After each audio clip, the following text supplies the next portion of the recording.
अस्सलामुअलैकुम, मैं हूं फैसल तारिड़। इस वीडियो के अंदर हमने बात करनी है कि इंपोर्टेड हुकूमत अब नहीं चल सकती। जितनी हुकूमत इन लोगों ने करनी थी कर ली। हमजा शहबाज का शौक भी पूरा हो गया, शेरवानी पहन ली।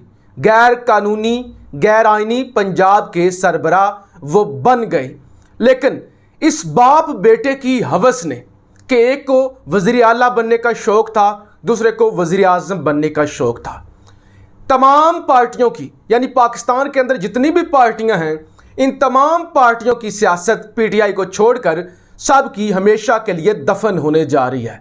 अगर ये अभी इक़्तिदार का मज़ा ना लूटते और ये चंद दिन जो इन्होंने चलना है या चल चुके हैं इसकी ये कुर्बानी दे जाते तो इनकी नस्लें भी इस मुल्क पर हुकूमत करती। कभी इस मुल्क के लोगों को शऊर ना आता और वो हमेशा इनको ही बारियां देती रहती। लेकिन इन्होंने इक़्तिदार की हवस में, इक़्तिदार की लालच में अपनी कब्र खोद ली है। अब ये हुकूमत नहीं चलने वाली। कुछ खबरें आपके सामने रखता हूँ। सबसे बड़ी खबर जनाब इलेक्शन कमीशन से है। इलेक्शन कमीशन का भी आज किसी हद तक ज़मीर जागा और इलेक्शन कमीशन ने आज कुछ बयानात दिए। वो बयानात आपके सामने रखता हूँ। इलेक्शन कमीशन जनाब ये कहता है कि हम फैसला कानून और आइन के मुताबिक करेंगे। हम गैर जानबदार हैं, हम किसी सियासी पार्टी के सपोर्टर नहीं हैं। हम तक 14 अप्रैल को कौमी असम्बली के जो मेंबरान हैं, स्पीकर की जानब से हमारे पास समरी पहुंची थी कि इतने लोग मुनहरफ हैं। 20 अप्रैल को पंजाब असम्बली के हवाले से जो पीटीआई के मुनहरफीन हैं और जिन्होंने एक्ट किया भी है, जिन्होंने हमजा शहबाज के लिए वोटिंग की भी है, यानी जो कौमी असम्बली के अंदर थे वो मुनहरफ तो ज़रूर हुए, सिंध हाउस के अंदर वो ज़रूर रहे, लेकिन उन्होंने वोटिंग नहीं की क्योंकि इत्तेहादी साथ छोड़ गए थे। तो लिहाजा अब हुकूमत वो आसानी से बना सकते थे। शहबाज शरीफ को 174 वोट पूरे हो गए थे तो उन्होंने मुनहरफीन से वोट नहीं लिए। अब मुनहरफीन ने पार्टी पॉलिसी से इनराफ ज़रूर किया है क्योंकि वो उस वक्त अपोजिशन के बेंचों पर जाकर बैठ गए और ये फ्लोर क्रॉसिंग तो हो गई। हाँ, एक्ट नहीं हुआ, यानी वोट नहीं डाला गया, लेकिन फ्लोर क्रॉसिंग हो गई क्योंकि उन्होंने अपने चेयरमैन का शो काज नोटिस जो था उसको हवा में उड़ाया, वो अपोजिशन के साथ गए। लेकिन असल मसला पंजाब का है। पंजाब के अंदर हमजा शहबाज जो वज़ीर आला बना है, एक जाली वज़ीर आला, और जिस तरह से आइन और कानून की धज्जियां उड़ाई गई, और इस सारे काले धंधे के अंदर लाहौर हाई कोर्ट का किरदार कौन भूल सकता है कि किस तरह लाहौर हाई कोर्ट दिन रात समाअत करता रहा और सदर को भी धमकियां देता रहा, गवर्नर को भी धमकियां देता रहा। गवर्नर तो आप छोड़ ही दे, जिस तरह से सदर जो कि सरबराह होता है मुल्क का, जितनी बदतमीजी और तौहीन अमेज रिमार्क्स दिए गए सदर के खिलाफ लाहौर हाई कोर्ट से। और लाहौर हाई कोर्ट जिस तरह से पार्टी बनी हुई थी और सदर को बाईपास किया गया, गवर्नर को बाईपास किया गया और कहा गया कि स्पीकर कौमी असम्बली हल्फ ले। तो असल मसला तो हमजा का है, हमजा शहबाज, क्योंकि हमजा शहबाज के खिलाफ उन एमपीएस ने एक्ट भी किया है। मरकज के अंदर शहबाज शरीफ इत्तेहादियों की मदद से वज़ीर आज़म बना हुआ है।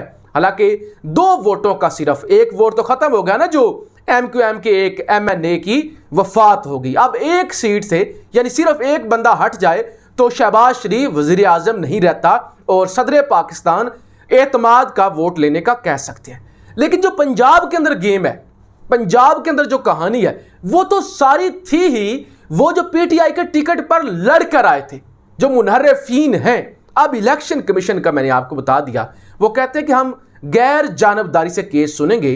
28 अप्रैल को हमारी पहली समाअत हो चुकी है। हमारी दूसरी समाअत जो कि अहम तरीन समाअत होगी वो ईद के बाद 6 मई को होगी। यानी इलेक्शन कमीशन पर दबाव बढ़ा है, ज़ाहिर एहतजाज किए गए हैं और जिस तरह से खान साहब ने कैंपेन चलाई है। अब 6 मई को अगर फैसला हो जाता है, मैं कहता हूं 6 मई से बाद भी फैसला हो जाता है, तो पंजाब के अंदर तो गारंटी है ना, गारंटी लोहे पर लकीर है कि वो जो 26 लोग हैं जिन्होंने वोट दिया है, जो पीटीआई के टिकट पर थे, वो नायल होंगे। ताहयात भी नायल हो सकते हैं, लेकिन एक दफ़ा तो ज़रूर वो नायल होंगे ना, ज़रूर होंगे। लिहाजा जब वो नायल हो जाएंगे तो हमजा शहबाज के पास अक्सरियत नहीं रहेगी। हमजा शहबाज को फिर गवर्नर पंजाब एतमाद का वोट लेने का कह सकते हैं। और जाहिर है एतमाद कहां पे होगा, क्योंकि वो सारे जो लोटे हैं वो डिस्क्वालीफाई हो चुके होंगे। तो आप समझ लें कि पंजाब के अंदर तो झाड़ू फिर गया। पंजाब के अंदर तो अब आपको हमजा चंद दिन का मेहमान नजर आएगा। अच्छा, ये एक मैंने आपको जो इलेक्शन कमीशन का बड़ा वैलिड पॉइंट है वो मैंने आपके सामने रख दिया। दूसरा जरा जान लीजिए, आज लाहौर हाई कोर्ट का जी ज़मीर जाग गया और उन्होंने फिर दरखास्त सुन ली पीटीआई की जानब से जो दरखास्त दी गई थी चैलेंज करने की, यानी हमजा शहबाज का हलफ चैलेंज कर दिया गया है और इस अपील को इसको मंजूर भी कर लिया लाहौर हाई कोर्ट ने।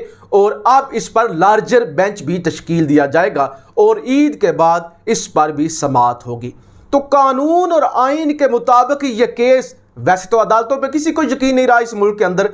अदालतें जितनी भी अपनी सफाइयां दें, कितनी भी कहें कि हम 3 बजे तक काम करेंगे, हम रात को 12 बजे भी चल सकते हैं, हम 24 घंटे आइन कानून इंसाफ, यानी आइन कानून इंसाफ, आइन कानून इंसाफ, इन 3 शब्दों, इन 3 लफ्ज़ों का जिस तरह से इस मुल्क के अंदर लतीफ़ा बनाया गया ना, मजाक उड़ाया गया, उसकी भी अब मिसाल कहीं नहीं मिलती कि आइन कानून इंसाफ और पता नहीं मैरिट क्या क्या।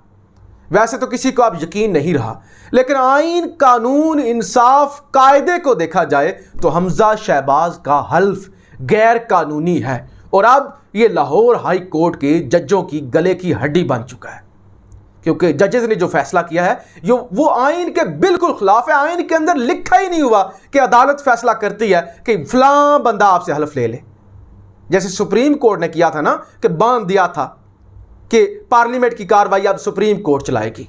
यानी इस मुल्क के अंदर तो अब इलेक्शन भी नहीं होना चाहिए, सुप्रीम कोर्ट ही फैसला कर दे कि अच्छा फलां वो लग जाए, फलां वो लग जाए, फलां वो बन जाए, फलां जीता हुआ, फलां हारा हुआ है। तो लाहौर हाई कोर्ट के अंदर ये दूसरा केस जो मैंने आपको कहा कि पीटीआई ने चैलेंज किया है, ये भी आइन के मुताबिक हल्फ जो है वो सस्पेंड हो जाता है। तो दोनों सूरतों में हमजा वजीर आला नहीं रह सकता। अब जाहिर है सारी ब्यूरोक्रेसी जुडिशरी के अंदर जितने भी बड़े बड़े जज हैं वो शरीफ माफिया के उनके वो अप्रोच कर लेते हैं और ये तो वकील करते ही नहीं हैं, ये जज करते हैं। तो अब ये किसी काले कानून के पीछे ना छुपे, अदरवाइज जरा भी ये इंपोर्टेड हुकूमत चलने का नाम नहीं ले रही। अब तीसरी खबर, खान साहब ने मार्च का ऐलान कर दिया। आप खबर सुन चुके होंगे कि मई के आखिरी हफ्ते में। मैं आपको ये बताता हूं कि मई के आखिरी हफ्ते में क्यों। देखिए, कुछ लोग हैरान होंगे कि हम सुन रहे थे कि ईद के फौरन बाद मार्च हो जाएगा, धरना हो जाएगा। एस्टैब्लिशमेंट को टाइम दिया जा रहा है क्योंकि इस वक्त सारा जो बॉल है ना वो एस्टैब्लिशमेंट के कोर्ट में है और राब्ते हो रहे हैं, काम हो रहा है, यानी दोनों तरफ से राब्ते हो रहे हैं। पीटीआई को अप्रोच किया जा रहा है और इसमें बहुत सारे लोग ऐसे हैं जो इस वक्त अपोजिशन के अंदर या मौजूदा हुकूमत के अंदर भी बहुत सारे ऐसे लोग हैं जो मान रहे हैं कि इलेक्शन की तरफ जाना चाहिए। एस्टैब्लिशमेंट भी बात कर रही है खान साहब से, बैकडोर राब्ते हो रहे हैं। अब ये कोशिश की जा रही है कि अगर तो मई के आखिर तक ये मान जाते हैं या मई के मिड तक कोई ऐसी खबर आ जाती है फिर ठीक है, क्योंकि सिग्नल आ रहे हैं, मान सकते हैं नया इलेक्शन हो सकता है। अगर नहीं मानते तो फिर होगी दमादम मस्त कलंदर, लेकिन इस वक्त ज़्यादा चांसेस मानने के ही नज़र आ रहे हैं। यानी इस वक्त खान साहब नहीं अपनी एनर्जी ज़ाया करना चाहते कि लोगों को बुला लें और फिर मामला लटक जाए। वो चाहते हैं कि एक दफ़ा अगर हल निकलता है, ये खुद ही हुकूमत गिर जाती है और नए इलेक्शन का ऐलान हो जाता है, तो फिर क्या ज़रूरत है लोगों को जलील करने की गर्मियों के अंदर। अपनी राय का इजहार ज़रूर कीजिएगा। पाकिस्तान जिंदाबाद।